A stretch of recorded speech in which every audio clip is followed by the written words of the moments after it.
বিসমিল্লাহির রহমানির রহিম। আসসালামু আলাইকুম ওয়া রাহমাতুল্লাহ। প্রিয় শিক্ষার্থীরা, আজকের ক্লাসে আমরা নবম শ্রেণীর বার্ষিক পরীক্ষা 2024 সালের বাংলা এর স্পেশাল মডেল টেস্ট 2 নিয়ে আলোচনা করব। এই মডেল কোশ্চেন গুলো যদি তোমরা 100% কমপ্লিট করতে পারো বুঝে শুনে, তাহলে ইনশাআল্লাহ 100%ই কমন পাবা। এবং আরেকটা কাজ করবা তোমরা, সেটা হচ্ছে এই যে প্রশ্নগুলো আছে এগুলো খাতায় তোমরা লিখবা, লিখে প্র্যাকটিস করবা। খাতায় প্র্যাকটিস না করলে তোমরা কিন্তু পরীক্ষার খাতায় লিখে শেষ করে ফেলতে পারবা না। আচ্ছা, তো এখানে আমরা প্রশ্ন চলে যাচ্ছি সরাসরি। প্রথম যে অংশটা, সেইখানে তোমাদের 25 মার্কের অ্যান্সার করতে হবে। তো এই 25 মার্কের ভিতরে তোমাদের দুইটা অংশ থাকবে আবার, সেটা হচ্ছে বহু নির্বাচনী প্রশ্ন এবং এক কথায় উত্তর। তো বহু নির্বাচনী প্রশ্ন থাকবে 15টি, 15টিতে তোমাদের 15 মার্কেরই অ্যান্সার করতে হবে, ঠিক আছে? যেমন 1 নম্বর প্রশ্ন, আগুনের পরশমণি সাহিত্য নমুনায় কারফু শুরু হতে এখনো কত সময় বাকি? তো কত সময় বাকি ছিল, সেটা হচ্ছে আধা ঘন্টা, মানে 30 মিনিট। ধাম শব্দের অর্থ কি? ধাম শব্দের অর্থ হচ্ছে তীর্থস্থান, ঘ নম্বর হবে। নিচের উদ্দীপকটি পড়ে 3 ও 4 নম্বর প্রশ্নের উত্তর দাও। বাংলাদেশের স্বাধীনতা অনেক ত্যাগ ও তিতিক্ষার ফলে অর্জিত। দেশকে স্বাধীন করার জন্য অনেকেই প্রাণ বিসর্জন দিয়েছেন, আবার অনেকেই আহত হয়ে যন্ত্রণায় কাতর দিন কাটিয়েছেন। আহত যোদ্ধারা জীবন দিয়ে ফিরে এলেও তাদের জীবন যুদ্ধ ছিল চলমান।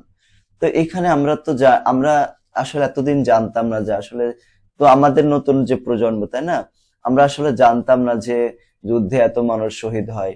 আমরা শুনেছি না 71 সালে কত মানুষ শহীদ হয়েছে, মৃত্যুবরণ করেছে। তো এটা আমরা আগে জানতাম না, মানে বুঝতে পারতাম না, জানতাম কিন্তু বুঝতে পারতাম না। যদি 2024 সালের জুলাই আগস্টের যে হত্যাকাণ্ড, এটা যদি সংগঠিত না হতো তাহলে আমরা এটা বুঝতে পারতাম না, তাই না? এখন অনেকটা আমরা আন্দাজ করতে পারি তাহলে 71 সালে কি হয়েছিল। উদ্দীপকের ভাবটি তোমার পঠিত কোন গল্পে ফুটে উঠেছে? আমার পঠিত গল্পে ফুটে উঠেছে কোন গল্পে, সেটা হচ্ছে ফেরা গল্পে। ফেরা গল্পে। 4 নম্বর প্রশ্ন, উদ্দীপকের সঙ্গে সাদৃশ্য গল্পের মূল বিষয় হলো, মূল বিষয়টা কি ছিল? তো এটাতে যুদ্ধ ফেরত যোদ্ধার জীবন ছিল সেখানে, এবং দেশমাতৃকার জন্য আত্মত্যাগ। এটা এটা মানে খ নম্বর অ্যান্সার হবে। হাবিবুর রহমানের বাগানে অতিরিক্ত কয়জন লোক কাজ করে? অতিরিক্ত 2 জন লোক কাজ করে। সাহিত্য জগৎ প্রবন্ধে সততী শব্দটি কি অর্থে ব্যবহৃত হয়েছে? এটা ব্যবহার করা হয়েছে স্বাভাবিকভাবে, মানে স্বাভাবিক শব্দটা বোঝানোর জন্য। লোকশিল্প জাদুঘর কোথায় অবস্থিত? এটা অবস্থিত হচ্ছে নারায়ণগঞ্জে। তাহলে লোকশিল্প জাদুঘর নারায়ণগঞ্জে অবস্থিত। কল্লিমা কবিতার কথক কোন বাহনের মাধ্যমে যাত্রা করেছে? এটা হচ্ছে বাষ্পরথ, ঘ নম্বর। 9 নম্বর প্রশ্ন, ঝটিকা অর্থ কি? ঝটিকা অর্থ হচ্ছে ঝটিকা মানে হচ্ছে ঝড়, লাস্টেরটা। কবির অস্তিত্বে গাথা কোনটা, মানে কবির অস্তিত্বে গাথা কোনটা ছিল? এটা হবে ঘ নম্বর, ধান ক্ষেত।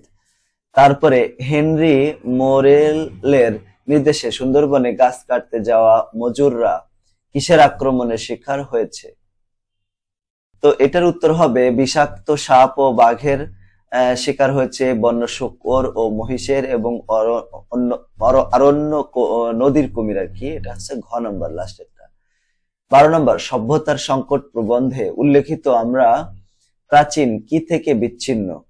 আমরা প্রাচীন জীবন দর্শন থেকে বিচ্ছিন্ন। কোন বঙ্গের মানুষের কথায় সামান্য একটু টান থাকে? এটা হবে দক্ষিণবঙ্গের। 14 নম্বর, আব্দুল হক রচিত সাহিত্য ও স্বাধীনতা কি ধরনের গ্রন্থ? এটা হবে প্রবন্ধ গ্রন্থ। অভিধান শব্দের ইংরেজি প্রতিশব্দের নাম কি? অভিধান শব্দের ইংরেজি প্রতিশব্দের নাম হচ্ছে ডিকশনারি। এটা হবে ডিকশনারি, খ নম্বর। তো আমরা এমসিকিউ গুলো দেখে ফেলাম, এখন এক কথা উত্তর।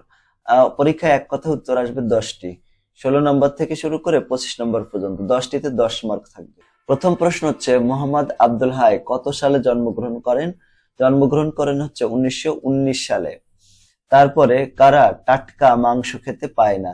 টাটকা মাংস খেতে পায় না হচ্ছে লন্ডনবাসীরা, তারা বিভিন্ন দেশ থেকে আমদানি করে, তাই না? তারপরে আবু জাফর শামসুদ্দিন কত সালে মৃত্যুবরণ করেন? মৃত্যুবরণ করেন হচ্ছে 1988 সালে। 1988 সালে। ফৌজি বিদ্রোহ সংগঠিত হয় কত সালে? ফৌজি বিদ্রোহ হচ্ছে 1957 সালে। 57 সালে। আব্দুল হক কত সালে মৃত্যুবরণ করেন? আব্দুল হক হচ্ছে 1997 সালে মৃত্যুবরণ করেন। বাংলাদেশ সবচেয়ে বিখ্যাত ও উজ্জ্বল দিবস কবে? সবচেয়ে বিখ্যাত এবং উজ্জ্বল দিবস হচ্ছে 16ই ডিসেম্বর। তারপরে কিশলয়ের জন্ম মৃত্যু গল্পটি রচিত হচ্ছে গোলাম মুর্শিদ। গোলাম মুর্শিদ। কিশলয়ের সবচেয়ে বড় বন্ধুর নাম কি ছিল? নাম কি হচ্ছে? সেটা হচ্ছে ঋষি। এরপরে সর্বনামের উদাহরণ কোনগুলো? সর্বনাম হচ্ছে সে বাজারে যায়, এই যে সে, এটা হচ্ছে সর্বনামের উদাহরণ। তারপরে কাজী আব্দুল ওদুদের মতে কোন জগৎ একটা স্বতন্ত্র জগৎ? অবশ্যই সেটা সাহিত্য জগৎ। ওকে, তো দেখো আমরা এখানে এমসিকিউ এবং এক কথার উত্তর দেখে ফেললাম। এরপরে আমরা চলে যাব রচনামূলক যে প্রশ্ন সেটা সেই অংশে। রচনামূলক প্রশ্নে এখানে মোট আমাদের থাকবে হচ্ছে 75 মার্ক থাকবে এখানে, ঠিক আছে, 75 মার্ক থাকবে। তার ভিতরে সংক্ষিপ্ত প্রশ্ন আছে, সংক্ষিপ্ত প্রশ্ন থাকবে হচ্ছে 10টি, 10টিরই উত্তর দিতে হবে, প্রত্যেকটা 2 মার্ক, 10 দুগুণে 20 মার্ক থাকবে এখানে। 1 নম্বর প্রশ্ন, 5:30টার দিকে গেটে তালা দিয়ে দেওয়া হয়, আস্তে আস্তে খাও, আমি একটা ডিম ভেজে নিয়ে আসি। এই বাক্যে দুটি থেকে ক্রিয়া বিশেষণ বর্গ লিখতে হবে। ক্রিয়া বিশেষণে দেখো 5:30টার দিকে, এটা একটা ক্রিয়া বিশেষণ, এবং আস্তে আস্তে খাও, তো এই যে আস্তে আস্তে এটাও একটা ক্রিয়া বিশেষণ। তাহলে এইভাবে এরকম দুইটা শব্দ লিখলে তুমি 2 মার্ক পেয়ে যাচ্ছ কিন্তু। তারপর কবি কাদের ঘৃণিত ও বর্বর বলে আখ্যায়িত করেছেন? জন্মভূমিকে ভালোবেসে যে ব্যক্তি জন্মভূমির সামান্য উপকারেও আসে না, সে পশুর চেয়েও অধম। তাহলে কারা পশুর চেয়ে অধম? আমরা বুঝতে পারতেছি আমাদের আশেপাশে কিন্তু এরকম অনেক লোক আছে যারা জন্মভূমিকে ভালোবেসে যে ব্যক্তি জন্মভূমির সামান্য উপকারেও আসে না, সে পশুর চেয়েও অধম, তাই না? এই যে মনে করো জুলাই আগস্টে যে এরকম একটা স্বাধীনতা যুদ্ধ হলো 1971 সালে, এরকম, তো এই সমস্ত যারা অংশগ্রহণ করে না, তাই না, যারা এ ধরনের সাপোর্ট করে না, তারাই তো দেশের শত্রু। তারাই কবির মতে তারাই মূলত ঘৃণিত ও বর্বর। তিনি এদেরকে ঘৃণিত এবং বর্বর বলে আখ্যায়িত করেছেন। তারা কি করে? অনেকে আছে যে উপরে উপরে দেশপ্রেম প্রকাশ করে, কিন্তু দেশের কোটি কোটি কোটি টাকা বাইরে পাঠায় পাচার করে, তাই না? তারাই হচ্ছে ঘৃণিত এবং বর্বর। তারা কখনোই প্রকৃত মর্যাদার অধিকারী হতে পারে না, তাদেরকে কবি ঘৃণিত ও বর্বর বলে আখ্যায়িত করেছেন। তারপর 3 নাম্বার, জিজ্ঞাসা গদ্যাংশের বক্তব্য বিষয় লেখো। জয় করার ইচ্ছে বা জিজ্ঞাসাই মানুষকে সামনে এগিয়ে যেতে সহায়তা করে, এটি সুস্থ স্বাভাবিক মানুষের জীবনের মূল প্রেরণা। এখানে এই বিষয়টিকেই ব্যক্ত করা হচ্ছে। 4 নাম্বার, বিশ্লেষণমূলক লেখায় দুটি বৈশিষ্ট্য লেখো। বিশ্লেষণমূলক লেখা দুটি লেখা দেখো। বিশ্লেষণমূলক লেখায় বর্ণনা, তথ্য এবং উপাত্ত বিশ্লেষিত হয়, আর বিশ্লেষণমূলক লেখায় হচ্ছে গুরুত্বপূর্ণ উপাদান হলো তথ্য এবং উপাত্ত। 5 নম্বর প্রশ্ন, আমি কোন আগন্তুক নই কবিতায় ব্যবহৃত অনুপ্রাসের প্রয়োগ দেখাও।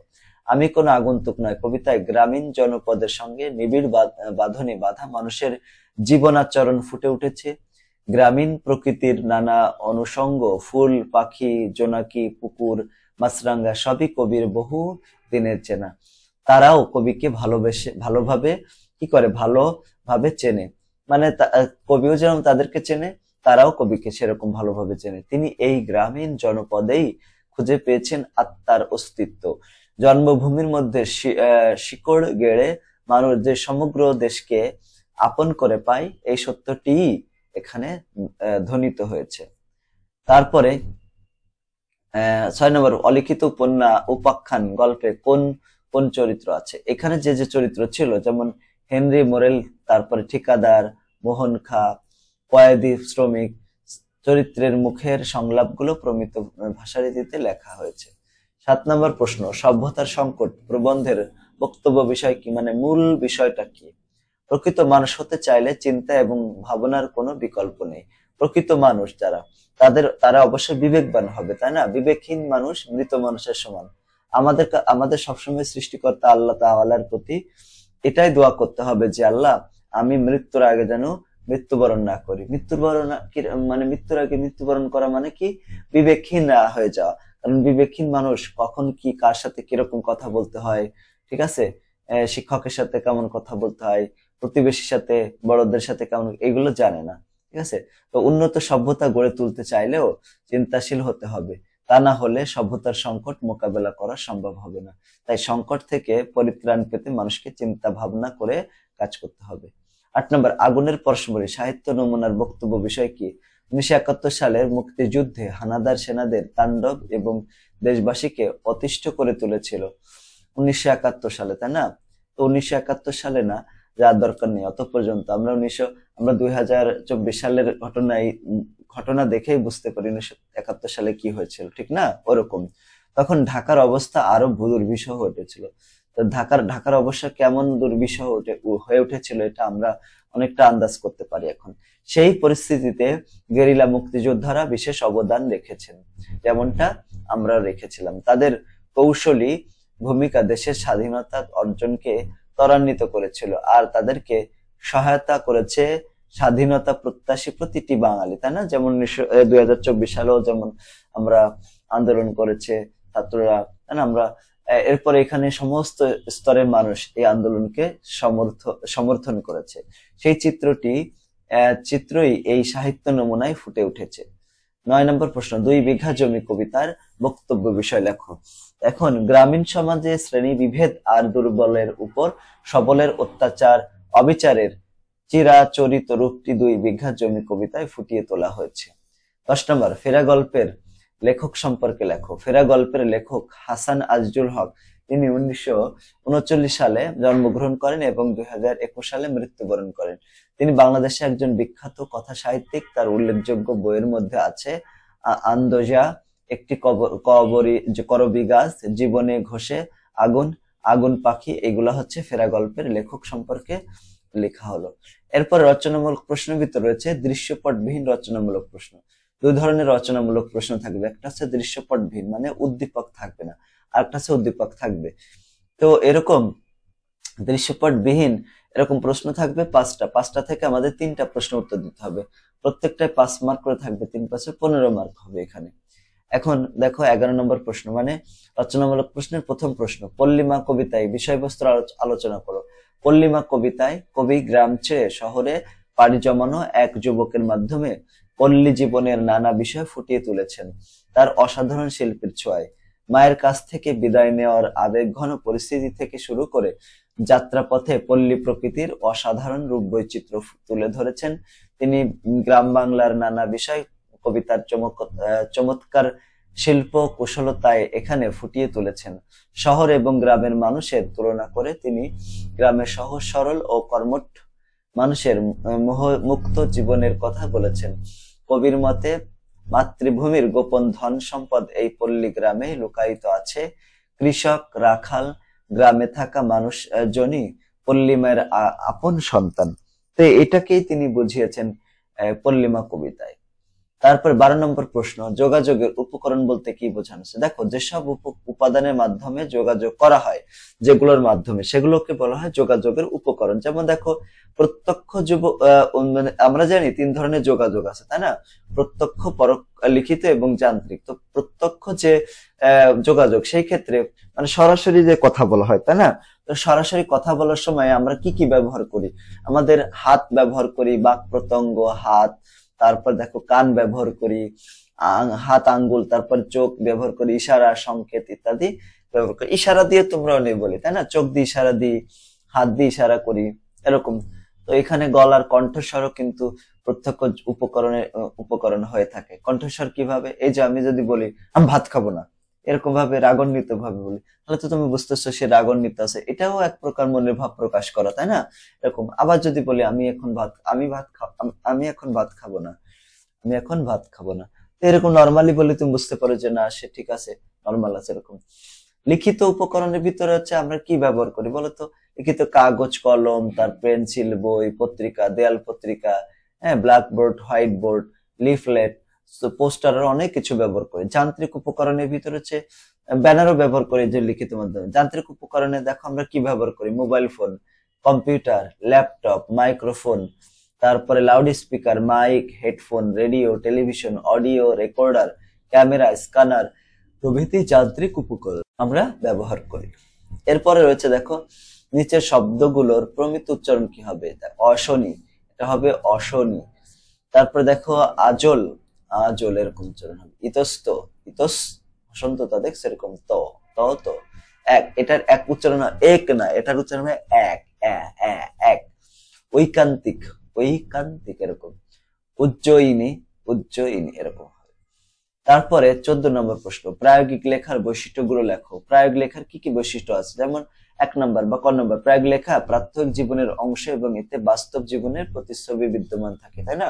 বাস্তব জীবনে কি ঘটনা ঘটলো সেটা হচ্ছে প্রায়োগিক লেখা। প্রায়োগিক লেখায় ব্যক্তিগত পছন্দ এবং প্রয়োজনের বিষয়টি ফুটে ওঠে। এ লেখায় স্থান, কাল, পাত্রের গুরুত্বপূর্ণ ভূমিকা থাকে, তাই না? স্থান মানে কোথা থেকে লেখা হচ্ছে, সময় কত, ঠিক আছে, এগুলো কারা পড়বে, এগুলা। প্রায়োগিক লেখায় বাস্তব তথ্য উপাত্ত বিবৃত থাকে। প্রায়োগিক লেখার ক্ষেত্রে বাস্তব অভিজ্ঞতার সঙ্গে দক্ষতার সমান গুরুত্বপূর্ণ, দক্ষতাও সমান গুরুত্বপূর্ণ। তারপরে 15 নম্বর, আত্মস্মৃতি রচনায় প্রেক্ষাপট আলোচনা করতে হবে। আত্মস্মৃতি রচনায় ব্রিটিশ শাসিত ভারতীয় উপমহাদেশের সময়কার তথ্য পাওয়া যায়। 1857 সালের ফৌজি বা সিপাহী বিদ্রোহ এবং অন্যান্য ঘটনা ব্রিটিশ ঔপনিবেশিক শাসনকেই নির্দেশ করে। লেখক 1859 থেকে 60 সালের দিকে মাওলানা কেরামত আলী জৌনপুরী বেশ কিছুকাল লেখকের বাড়িতে আস্তানা করার কথা বলেছেন। এছাড়া তিনি 1919 সালে সংঘটিত ভয়াবহ ঝড়ের কথাও বলেছেন। 1919 থেকে 21 সালের কংগ্রেস খেলাফত আন্দোলনের সময় এক বিশাল জনসভার কথা বলেছেন, এই যেখানে লেখক প্রথম জালিয়ানওয়ালাবাগের হত্যাকাণ্ড সম্পর্কে জানেন। তাছাড়া এখানে ঘরে ঘরে চরকা কাটার বিষয়টিকে উল্লেখ করা হয়েছে। সুতরাং এটা স্পষ্ট যে এ রচনায় ব্রিটিশ শাসিত ভারতের বিষয়ে বিভিন্ন সময়ের তথ্য এখানে ফুটে উঠেছে, ঠিক আছে, তাই এখানে আলোচনা করা হয়েছে। তাই প্রেক্ষাপট বা মূল ভাব। রচনামূলক প্রশ্ন যেগুলো এরপরে দৃশ্যপট নির্ভর, মানে যেগুলোর উদ্দীপক থাকবে, ঠিক আছে, এরকম। তো এরকম প্রশ্ন থাকবে 7টা থেকে তোমাকে 5টা প্রশ্ন উত্তর দিতে হবে। তো এখানে প্রত্যেকটা প্রশ্নে 8 মার্ক থাকবে, 5টা 40, অনেক অনেক মার্ক, হিউজ মার্ক, ঠিক আছে। এখন দেখো এখানে আমরা আলোচনা করি 1 নম্বর থেকে। নিচের অনুচ্ছেদটি পড়ে সংশ্লিষ্ট প্রশ্নের উত্তর দাও। তো নাতিরা ঘন হয়ে বসে, কালিদাস ভাত খাওয়ার কথা ভুলে যায়, তখন সে গল্প আরম্ভ করে। গল্প মানে তো নিজের কথা। সাঁওতাল কিশোর ছেলের যে ব্যাপারে সবচেয়ে আকর্ষণ সেটি সে ধীর স্বরে বর্ণনা করতে থাকে। তার কালো রঙের কুকুরটার কথাও আসে। তার ঘরে খুললে তীরের চোঙ্গা দুটো এখনো পাওয়া যাবে। সেই চোঙ্গায় বাসা বাসা তীর জমানো থাকতো। একবার তীর দিয়ে একটা বাঘ গেঁথে ফেলেছিল। ভাগ্যিস সে তখনও বাঘ কি জিনিস জানতো না। বনবিড়াল ভেবে নিশানা করে তীর ছেড়ে দিয়েছে, আর অমনি কি ডাক! ভয় পেয়ে পড়িমড়ি করে কি রকম দৌড়েছিল সে ঘটনাটা সে বলে, এবং বলবার সময় দৌড়ের বর্ণটাও প্রধান হয়ে উঠেছে। দেখছো কত বড় একটা অনুচ্ছেদ। এইরকম একটা অনুচ্ছেদ কোন টিচাররা যদি দেখেন ভিডিওতে, এরকম বড় অনুচ্ছেদ কখনো দিবেন না, ঠিক আছে। এটা তো গাইডের আর কি, লেকচার গাইডের। তো এরকম বড় প্রশ্ন কখনো দিবেন না। সর্বোচ্চ এখানে 4-5 লাইন হতে পারে, কিন্তু এখানে এত বড় একটা উদ্দীপক দিলে প্রথম পড়তে গেলে লাস্টে একটু ভুলে যেতে, মানে লাস্টেরটা পড়তে যায় প্রথমে ভুলে যেতে হয় কি সম্পর্কে লেখা। এরকম না দেওয়াই ভালো। উপরের অনুচ্ছেদটি অলিখিত উপাখ্যান গল্পের কোন দিকটির সঙ্গে বৈসাদৃশ্যপূর্ণ, মানে মিল নাই উদ্দীপকের সাথে। তো উপরের অনুচ্ছেদটি অলিখিত উপাখ্যান গল্পের বাঘের আক্রমণ এবং বাঘের আক্রমণ প্রতিরোধ করার দিকটির সঙ্গে বৈসাদৃশ্যপূর্ণ। যেমন এখানে অলিখিত উপাখ্যানে গল্পের বাঘের আক্রমণ এবং বাঘের আক্রমণ প্রতিরোধ করার যে বিষয়টা এখানে, সেটা মিল নাই। অলিখিত উপাখ্যান গল্পে ব্রিটিশ শাসকদের সুন্দরবনের গাছ কেটে পরিষ্কার করার অভিযান পরিচালনার দিকটি তুলে ধরা হয়েছে। এই উপরের যে অনুচ্ছেদ এটা কিন্তু নাই এখানে, কারণ শিকল পায়ে নিয়ে কয়েদিরা তখন কি করেছিল, যখন সুন্দরবনে গাছ কাটতে গিয়েছে তখন তাদের মধ্যে থেকে বাঘ অনেককেই কি করে ধরে নিয়ে গেছে। হেনরির মতে এই গল্পে বাঘ ম্যান ইটার হিসেবে পরিচিত হয়েছে এবং কয়েকদিনের ভয়ের কারণ হয়েছে। এই বনের বাঘ মানুষের রক্তের স্বাদ পেয়ে বারবার আক্রমণ করেছে। এই অবস্থার সঙ্গে উপরের যে অনুচ্ছেদটা সেটা কিন্তু এরকম নয়। উপরে কিন্তু কোনো বাঘ কেউ খায় নাই, কারণ এখানে বাঘের আক্রমণ মানুষকে ধরে নিয়ে যাওয়ার মতো বিষয় নেই এখানে। আলোচ্য অনুচ্ছেদে যে কপিল দাস ভাত খাওয়ার সময় তার নাতিদের সঙ্গে বাঘ নিয়ে গল্প করেছে। এই গল্পে সে একদিন তীর দিয়ে একটা বাঘ গেঁথে ফেলার কথা বলা হয়েছে। সে তখন বাঘ কি জিনিস তা জানতো না, বনবিড়াল ভেবে নিশানা করে তীর ছেড়ে দিয়েছিল। এতে বাঘ গর্জন করলে ভয় পেয়ে সে দৌড়ে আত্মরক্ষা করে। আলোচ্য অলিখিত উপাখ্যান গল্পে শিকল পরা কয়েদিরা দৌড়াতে পারেনি, বাঘ তাদেরকে ধরে নিয়ে চলে যায়। এই দিক থেকে উপরের অনুচ্ছেদে আলোচ্য গল্পের সঙ্গে মিল নাই। ঠিক আছে, এটাই বলতেছে। তারপরে খ নম্বর, উপরের অনুচ্ছেদের মূল ভাব অলিখিত উপাখ্যান গল্পের মূল ভাবের বিপরীত। এটা তো আমরা দেখলাম যে কোন কোন কারণে এটা বিপরীত, মানে মিল নাই। কি কারণে? এটা আমরা তো দেখেছি যে অলিখিত উপাখ্যান গল্পের কাহিনী অত্যন্ত নির্মম এবং পাশবিক। ওখানে কিন্তু অত্যাচার করা হতো, তাই না? সুন্দরবনে ওরা কাঠ কাটতে যাইতো না, ইংরেজরা জোর করে এদেরকে মানে গাছ কাটাতো। সেখানে বনে পানি থাকতো না, পানি তাদেরকে পান করতে দেওয়া হতো না। তারপরে বাঘ সহ বিভিন্ন বন্য যে প্রাণীগুলো আছে ভয়ঙ্কর, সেগুলো তাদের আক্রমণ করতো। এই আক্রমণ থেকে তারা নিজেদেরকে সেভ করতে পারতো না, কারণ তাদের শিকল পড়া ছিল। উদ্দীপকে কিন্তু এরকম কোনো ঘটনা নাই, এটাই বলা হচ্ছে। তো স্থাপনের ব্রিটিশ মোরলে হেনরি তার সহযোগী মোহন খাঁ এবং ঠিকাদারকে নিয়ে বন পরিষ্কার করার কাজে নামে। তারা এই দেশের মানুষের পায়ে শিকল পরিয়ে গাছ কাটার শ্রমিক হিসেবে ব্যবহার করে। কাজ করতে গিয়ে তৃষ্ণায় কাতর হয়ে নেতিয়ে পড়লে তারা তাদের উপর অমানবিক নির্যাতন চালিয়েছে। গহীন জঙ্গলে বিভিন্ন হিংস্র জীবজন্তু যেমন বাঘ, বন্য শূকর, বুনো মানে মহিষ, কুমির, সাপ ইত্যাদির আক্রমণে শ্রমিকদের প্রাণহানি ঘটলেও হেনরি তাদের প্রতি বিন্দুমাত্র করুণা দেখায়নি। গল্পের এই মূল বিষয়টির সঙ্গে প্রদত্ত অনুচ্ছেদের বক্তব্য বিপরীতমুখী। এখানে কোনো নির্মমতা ও নির্যাতনের ঘটনা নেই। এখানে কপিল দাস তার নাতিদের সঙ্গে গল্প করেছে, নাতের সাথে। ঠিক আছে, বড় বিড়াল মনে করে সে একটা বাঘের গায়ে তীর নিক্ষেপ করে দেয়, কারণ তখন পর্যন্ত বাঘ সম্পর্কে তার ধারণা স্পষ্ট হয়নি। সে ভাবছিল বন বিড়াল। আহত বাঘের গর্জন ভয়ে কলিদাস কি করেছিল? দৌড়ে চলে গেছিল তার বর্ণনা। এভাবে এখানে প্রতিফলিত বিষয়টি আলোচ্য অংশের মূলভাবে বিপরীত ভাবে ফুটে উঠেছে। এই দিক বিচারে প্রশ্নোক্ত যে মন্তব্যটি এটা কি সঠিক রয়েছে, তাই না? কারণ এখানে দেখো বাঘ তারা কিন্তু গর্জন করছে, ওরা দৌড়ে চলে গেছে। কিন্তু এখানে যে আমরা গল্পের ক্ষেত্রে যেটা জানি, সেখানে কিন্তু দৌড়ে চলে যেতে পারে নাই, বাঘ তাদেরকে নিয়ে খেয়ে ফেলেছে, এরকম এই বর্ণনাই পাওয়া যায়। 17 নাম্বার, নিচের কবিতাংশটি পড়ে সংশ্লিষ্ট প্রশ্নের উত্তর দিতে হবে। এখানে দেখো, আমার মতে ইউরোপের প্রতি কবি অবজ্ঞার কথা আমাদের মুখে শোভা পায় না, এ অবশ্য রুচির কথা। সুতরাং এক্ষেত্রে মতভেদের যথেষ্ট অবসর আছে। এখানে মনোভাব প্রকাশ না করলেই যে সে ভাব মন থেকে অন্তর্হিত হয়ে যায় তা অবশ্য নয়। অথচ এই কথাটাও সম্পূর্ণ সত্য যে আমরা মুখে কি বলি তার চাইতে আমরা মনে কি ভাবি তার মূল্য আমাদের কাছে ঢের বেশি। কেননা সত্যের জ্ঞান না হলে মানুষ সত্য কথা বলতে পারে না। এটা হচ্ছে কথা। ক নম্বর, উপরে অনুচ্ছেদটি কোন দিক থেকে সভ্যতার সংকট প্রবন্ধের সঙ্গে সাদৃশ্যপূর্ণ? উপরের অনুচ্ছেদটি সত্যকে উপলব্ধি করার গুরুত্বের দিক থেকে সভ্যতার সংকট প্রবন্ধের সঙ্গে সাদৃশ্যপূর্ণ। উপরের অনুচ্ছেদটির লেখক মনে করেন ইউরোপের প্রতি অবজ্ঞার কথা মানুষের মুখে শোভা পায় না, তবে এক্ষেত্রে মতভেদও থাকতে পারে। তিনি মনে করেন আমরা মুখে যা বলি তা থেকে আমরা যা ভাবি সেটি বেশি গুরুত্বপূর্ণ, কেন এক্ষেত্রে প্রয়োজন হয় সত্যের জ্ঞান। অর্থাৎ তিনি এখানে ভালো মন্দ নির্ধারণ করার জন্য সত্যের উপলব্ধিকে গুরুত্ব দিয়েছেন। সভ্যতার সংকট প্রবন্ধেও লেখক সত্যের এই উপলব্ধির প্রতি গুরুত্ব আরোপ করেছেন।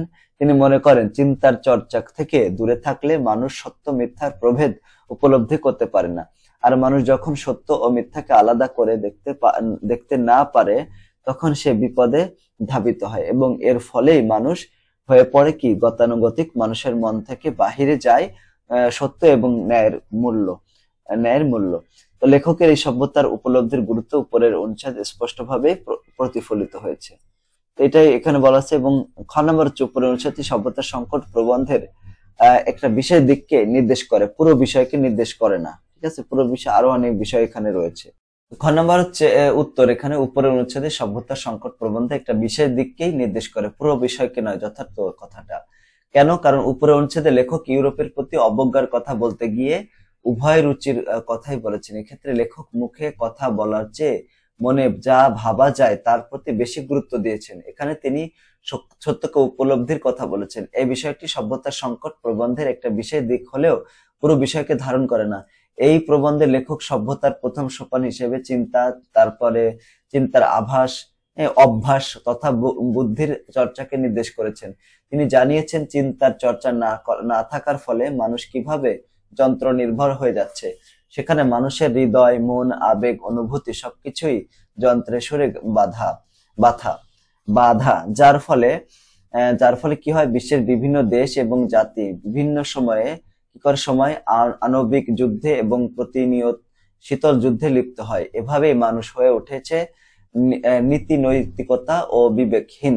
সবশেষে লেখক মানুষকে এই অধঃপতন থেকে মুক্তি পেতে মানব সভ্যতাকে একটা নীতি ও সত্যের উপর দাঁড় করতে বলেছেন। আর এর জন্য তিনি মানুষকে চিন্তাশীল, বিবেকী হতে বলেছেন এবং যুক্তির চর্চা করতে বলেছেন। প্রবন্ধের এই বিষয়গুলো অনুচ্ছেদে প্রতিফলিত হয়নি, তাই বলা যায় যে উপরে যে বক্তব্যটি এটা যথার্থ, মানে সত্য কথা, একদম ঠিক কথা। তারপরে প্রশ্ন হচ্ছে এখানে 18 নম্বর, নিচের উদ্দীপকটি পড়ে সংশ্লিষ্ট প্রশ্নের উত্তর দাও।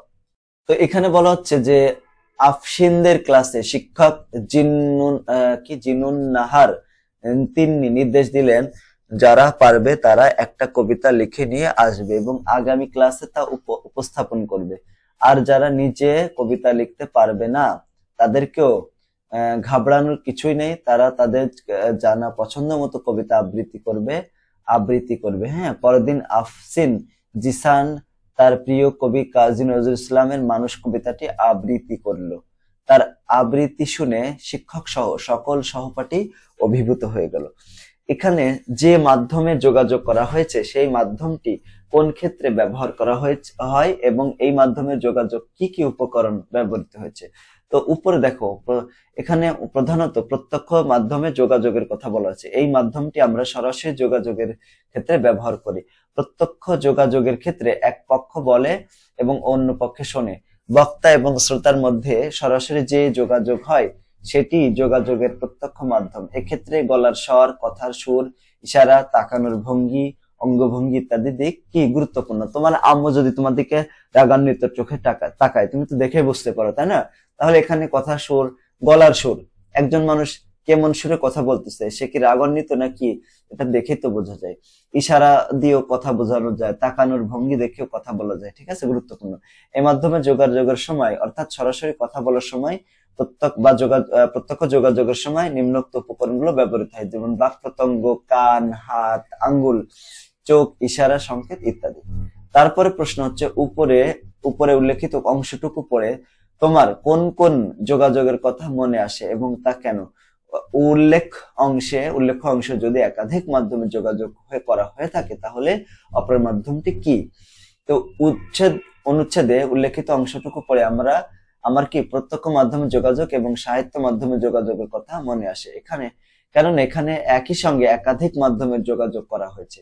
প্রথমত কবিতা আবৃত্তির মাধ্যমে ক্লাসে প্রত্যক্ষ যোগাযোগ স্থাপিত হয়েছে। দ্বিতীয়ত সাহিত্য মাধ্যমে যোগাযোগ করা হয়েছে। এখানে প্রত্যক্ষ এবং সাহিত্য মাধ্যমে যোগাযোগ করা হয়েছে। সাহিত্য হলো যোগাযোগের একটা বিশেষ ধরনের মাধ্যম। এটি লিখিত যোগাযোগের অন্তর্গত।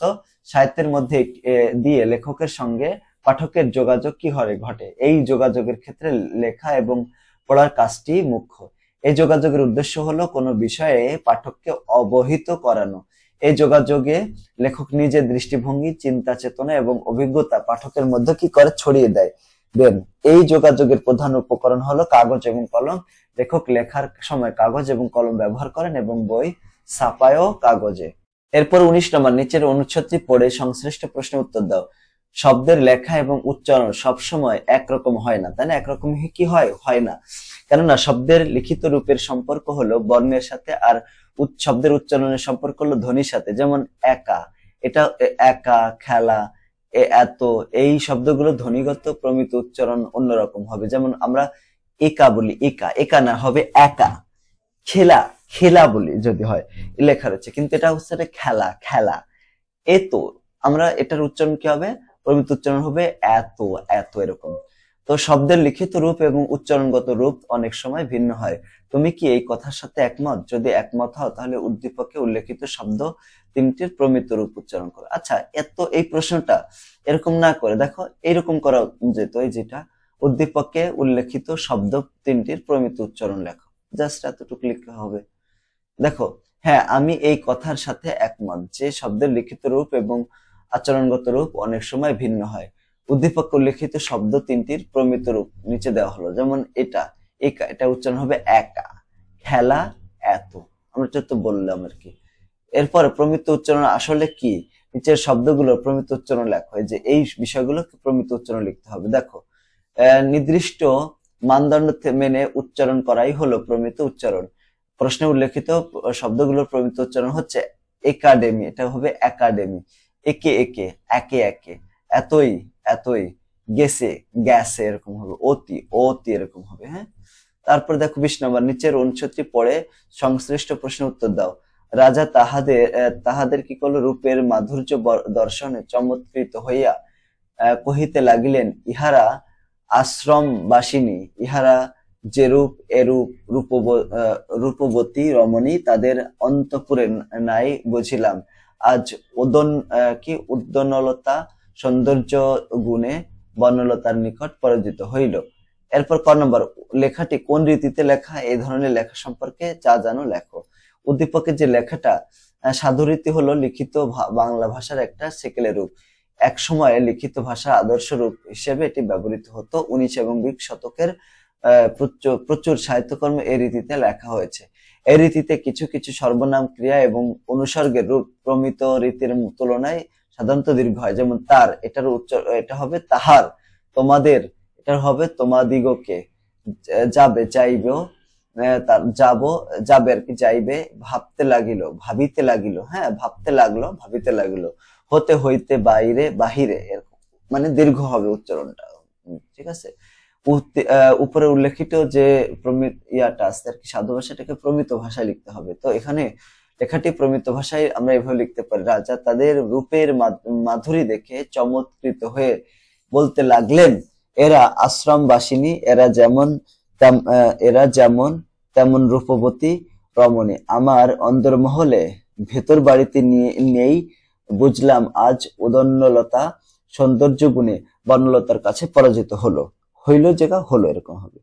তারপরে নিচের ঘটনাটি পড়ে সংশ্লিষ্ট প্রশ্ন উত্তর দাও। তো এখানে হচ্ছে স্কুল থেকে ফিরে আবির কি করলো, পত্রিকা পড়ছিল, হঠাৎ একটা লেখায় তার চোখ আটকে গেল। দেখলো গাজীপুরে একটা অঞ্চলে প্রভাবশালী এক চক্র এলাকার গাছগুলো নির্বিচারে কেটে ফেলছে, কেননা তাদের ইট ভাটার জন্য এবং অন্যান্য প্রয়োজনে কাঠ দরকার। এই এলাকার প্রতিনিধি সেখানকার বর্তমানে অবস্থা, ঠিকানা, গাছ কাটার কুফল ও বিরূপ প্রভাব ইত্যাদি বর্ণনা করে স্থানীয় প্রশাসন ও কর্তৃপক্ষের দৃষ্টি আকর্ষণ করছে লেখাটিতে।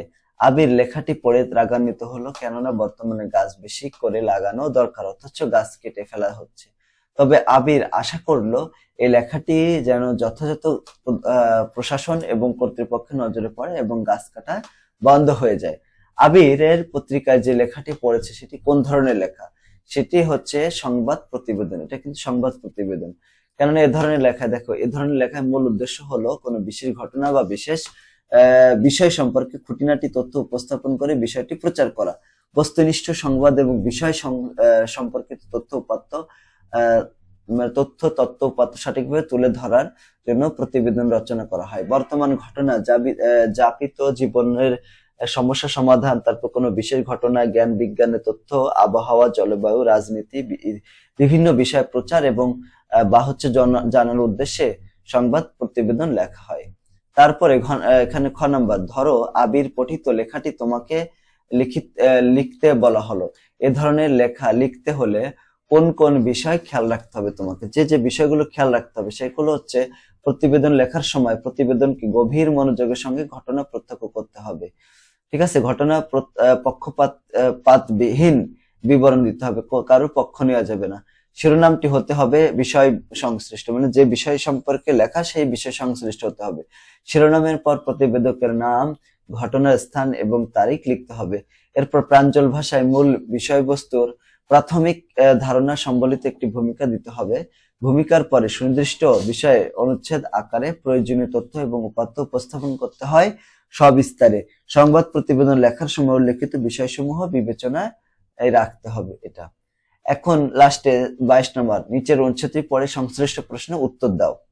প্রিয় শিক্ষার্থীরা, তোমরা যারা 2025 সালে নবম এবং দশম শ্রেণীতে উত্তীর্ণ হবা, তোমাদের জন্য আমাদের অনলাইন কোর্স চালু করা হয়েছে। প্রত্যেকটা বিভাগের, বিজ্ঞান বিভাগের হচ্ছে, আর্টসে এবং কমার্সেও রয়েছে। বিজ্ঞান বিভাগের জন্য মাত্র 550 টাকায় তোমরা 5টা সাবজেক্ট পড়ার সুযোগ পাবো, যেমন পদার্থবিজ্ঞান, রসায়ন বিজ্ঞান, জীববিজ্ঞান, সাধারণ গণিত, উচ্চতর গণিত। তোমাদের সপ্তাহে 7 দিনই ক্লাস হবে, প্রতিদিন 2টা করে ক্লাস হবে এবং প্রত্যেকদিন পরীক্ষা নেওয়া হবে, এমসিকিউ এবং সাপ্তাহিক পরীক্ষা তোমাদের থাকবে। ভর্তির জন্য এই নাম্বারে বিস্তারিত আরো কিছু জানতে হলে যোগাযোগ করতে হবে। আর যদি যারা আর্টস এবং কমার্সে রয়েছে, তাদের যদি সবগুলো বিষয় পড়তে চাও, মানে গ্রুপের বিষয়ের সাথে গণিত এবং সাধারণ বিজ্ঞান যেটা রয়েছে এটা যদি পড়তে চাও তাহলে 550 টাকা। আর যদি শুধুমাত্র গণিত এবং সাধারণ বিজ্ঞান পড়তে চাও তাহলে 220 টাকা দিলেই তোমরা এই কোর্সে ভর্তি হতে পারবা। ঠিক আছে? ক্লাসগুলো হবে ফেসবুক প্রাইভেট গ্রুপে এবং জুম অ্যাপস এর মাধ্যমে। এখানে তোমরা যদি আমাদের কোচিং এ এসে সরাসরি ভর্তি হতে চাও তাহলে আমাদের কোচিং এর যে ঠিকানা সেটা মহাসত্তর, পশ্চিম মেরুলবাড্ডা, ঢাকা 1212, এই যে এখানে। ঠিক আছে? তো এই উদ্দীপকটি পড়ে, রিনি বিশ্ব সাহিত্য কেন্দ্র থেকে অনুদিত হ্যান্স অ্যান্ডারসনের শ্রেষ্ঠ রূপকথা বইটি পড়েছিল। বইটির মৎস্যকন্যা এবং কুৎসিত প্যাকুরো গল্পে দুটি সে খুব পছন্দ করে, তাই অনেকদিন পর আবার পড়ছিল। রিনি মাঝে মাঝে ঠাকুরমার ঝুলের বিভিন্ন গল্প পড়ে মজা পায়। রিনির থেকে 3 বছরের বড় ভাই রুবেল ওকে ছোট খুকি বলে খেপাচ্ছিল, কারণ সে নবম শ্রেণীতে পড়েও রূপকথার বই পড়েছে। তিনি বলল, আমি ছোট খুকি হলে তুমিও ছোট খোকা, কারণ তুমি তো বৈজ্ঞানিক কল্পকাহিনী খুব পছন্দ করো, তুমি হ্যারি পটার সিনেমা দেখো, এরকম।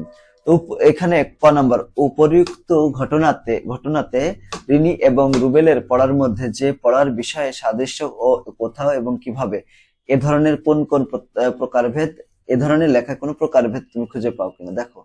এখানে অনুচ্ছেদে ঘটনাটি রিনি এবং রুবেলের পড়ার মধ্যে বা পড়ার বিষয়ে সাদৃশ্য হলো কল্পনা নির্ভর লেখায়।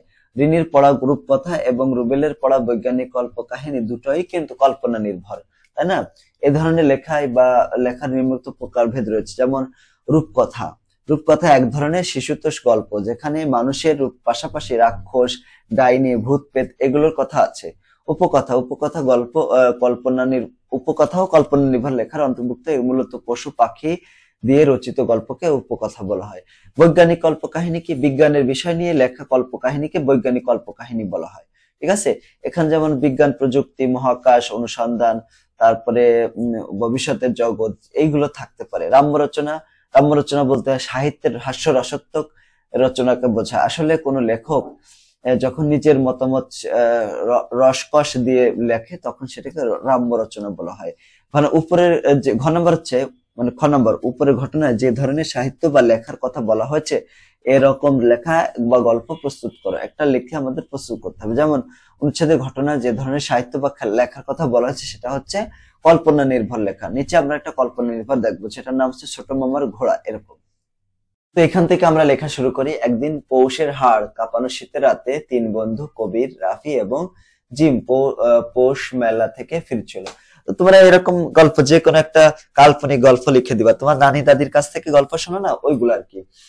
তো কখন যে সন্ধ্যায় গড়িয়ে রাত গভীর হয়েছে সে খেয়াল নেই। তো শুনশান ফাঁকা রাস্তায় কোনো গাড়ি বা ঘোড়া কিংবা কোলাহল নেই, একদম নিরিবিলি নির্জন মাঠের মাঝখান দিয়ে তারা গল্প করতে করতে ফিরছে। এমন সময় হঠাৎ একটা ধবধবে সাদা ঘোড়া তাদের সামনে এসে দাঁড়ালো। 3 বন্ধু ভয়ে কাঁপতে শুরু করে। কিন্তু হঠাৎ অলৌকিক ভাবে ঘোড়াটি বলে উঠলো, জিম, ভয় পেও না তোমরা, আমি তোমাদের সাহায্য করতে এসেছি। তোমরা আমার পিঠে উঠে বসো, আমি তোমাদের বাড়িতে রেখে আসবো। কিন্তু তার বন্ধু কিছুতেই ঘোড়া উঠতে রাজি হলো না। তখন ঘোড়াটি বলল, জিম, আমাকে তোমার ছোট মামা পাঠিয়েছে। দেখছি এখানে কিন্তু ঘোড়া কথা বলতেছে। কাল্পনিক না হলে এরকম বলে, আসলে কি বলে না, তোমাদের নিয়ে যাওয়ার জন্য আমাকে তোমরা বিশ্বাস করতে পারো। ভয়ে ভয়ে 3 বন্ধু ঘোড়ার পিঠে চড়ে বসলো। ঘোড়াটি দুর্দান্ত গতিতে কি করলো, মাঠের পর মাঠ পাড়ি দিয়ে তাদের বাড়িতে পৌঁছে দিল। ঘোড়ার পিঠ থেকে নেমে তারা যখন চলে যাচ্ছে ঠিক তখনই ঘোড়াটি পেছন থেকে বলে উঠলো, শুভ জন্মদিন জিম, তুমি দীর্ঘজীবী হও, নিরাপদে থেকো। তো এখানে জিম আশ্চর্য হয়ে বলল যে উঠলো, তুমি কি করে জানো আজ আমার জন্মদিন? ঘোড়াটি বলল, বাহ, তোমার জন্মদিন আসবে আর আমি আসবো না? এটা কি হয় মামা? তোমার প্রতিটি জন্মদিনই তো তুমি আমাকে ঘোড়া বানিয়ে পিঠে চড়ে খেলতে। মানে ওর মামা মারা গেছে, ঠিক আছে, এটা ভূত হয়ে এরকম আসছে। বলতে বলতে ঘোড়াটি অদৃশ্য হয়ে গেল। জিম পেছনে ডেকে বলল, ছোট মামা তুমি যেও না। এর কোনো মামা ছিল আর কি। হ্যাঁ, তো জিমের দুই বন্ধু এবার জিজ্ঞেস করলো, ঘোড়াটি কি রে জিম? জিম মলিন স্বরে জবাব দিল, এটি ঘোড়া নয়, আমার ছোট মামা গত বছর বাইক দুর্ঘটনায় মৃত্যুবরণ করেছেন। এরপর থেকে জিম তার প্রতিটি বিপদেই ছোট মামাকে পাশে পায়, সাহস পায়। তো এরকম যে রূপকথা বা এরকম কাল্পনিক কাহিনী, এরকম কোনো ঘটনা থাকলে সেটা তুমি সুন্দর করে লিখে দিতে পারো। তো এখনো যারা আমাদের কোর্সটাতে ভর্তি হও নাই, অবশ্যই আমাদের কোর্সে ভর্তি হয়ে যাও, কারণ এই নভেম্বরের ভিতরে যদি ভর্তি হও তাহলে তোমাদের কোর্স ফি আলাদা কোনো দেওয়া লাগতেছে না, জাস্ট প্রথম মাসের বেতন। এটা কিন্তু প্রথম মাসের বেতনটা অ্যাডভান্স দেওয়া লাগতেছে, ঠিক আছে? তো এই ছিল আজকের ক্লাসটা ভালো লাগলে অবশ্যই কমেন্ট করে জানিয়ে দিবা, আর আমাদের চ্যানেল সাবস্ক্রাইব করে ক্লাসটি বন্ধুদের সাথে শেয়ার করে দেবা। সবাইকে ধন্যবাদ। আসসালামু আলাইকুম ওয়া রাহমাতুল্লাহি ওয়া বারাকাতুহু।